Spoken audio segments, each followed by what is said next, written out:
Oh no everybody, it seems that we have taken a wrong turn. This looks like the territory of the headhunters.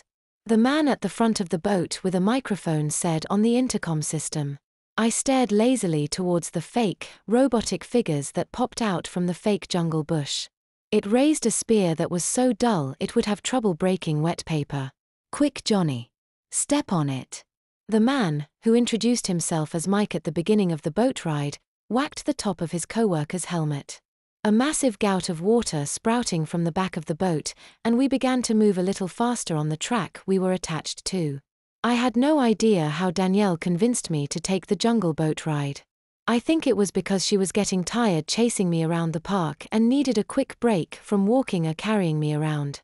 I flopped up against her and made soft snoring noises. Danielle giggled softly and nudged me in reply. Oh hush, he's new at this. Give him a break. Danielle whispered to me. New? I asked. He sounds like he's been doing this forever, going through the motions. I added. He hasn't been around here enough to realize that the script they give you is not what you should say verbatim. It takes some courage to be different. Danielle said. Well, you're good at it. A little bit too bubbly sometimes, but better than Mr. Monotone here. I said to her. She blushed the tiniest bit. I like my job. I've been working here for 3 years, ever since I was 19. Danielle said. So you're 22 now, same age as me. I began, catching my tongue before I blurted out my true age.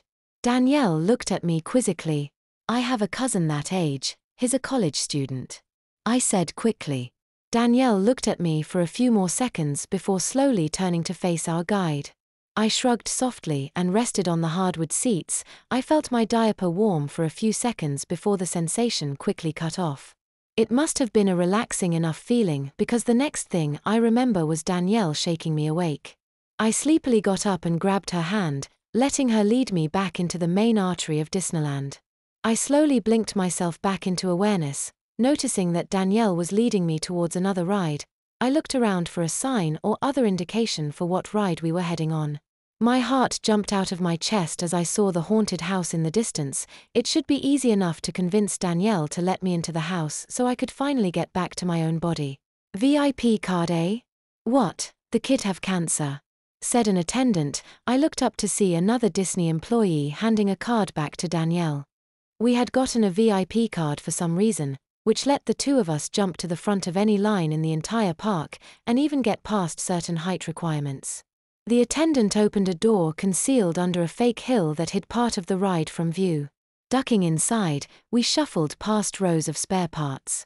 Disney used every square inch of the park for storage purposes. Strange costumes hung on the wall next to thousands of nuts and bolts for some obscure purpose. In a strange sense, all the magic that existed at Disney was being blown away by the behind-the-scenes walkthrough. Something can't be magical if you know how it works exactly. Of course, I was an adult that had been shrunken to the size of a toddler, so Disney seems to have some magic tricks up its sleeves. Puff. Screet.